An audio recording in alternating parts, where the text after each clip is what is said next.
ஜெய் சாய்ராம். என் அன்பு குழந்தையே, உனக்கு எந்த ஒரு தேவையற்ற பதட்டமோ குழப்பமோ இப்போது உன் மனதில் இருந்தால் அதை நீ தூக்கி எறிந்துவிடு. நினைத்து கவலைப்படுவது போல எதுவும் ஆகாது. நான் எதற்காக இருக்கின்றேன்? நீ ஒரு நல்ல மனித நேயம் கொண்ட நல்ல மனிதன். சில சூழல்களில் பயத்தால் உன் சிந்தனை தடுமாறி போகின்றது. ஆனால் உன்னோடு இருப்பதை நீ உறுதியாக நம்பினால், நான் உன்னோடு தான் எப்போதும் பக்கபலமாக இருக்கிறேன் என்ற நம்பிக்கை உனக்குள் இருந்தால், அந்த தடுமாற்றமானது உனக்கு ஏற்படாது. அந்த குழப்பம் உன்னை ஆட்கொள்ளாது.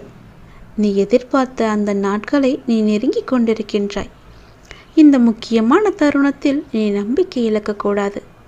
எதற்கும் பதட்டமோ குழப்பமோ படாமல் நான் உனக்கு துணையாக இருக்கிறேன் என்ற நிம்மதியோடு இரு. நீ நினைத்தது எதுவும் நல்லதாக இருக்கும்போது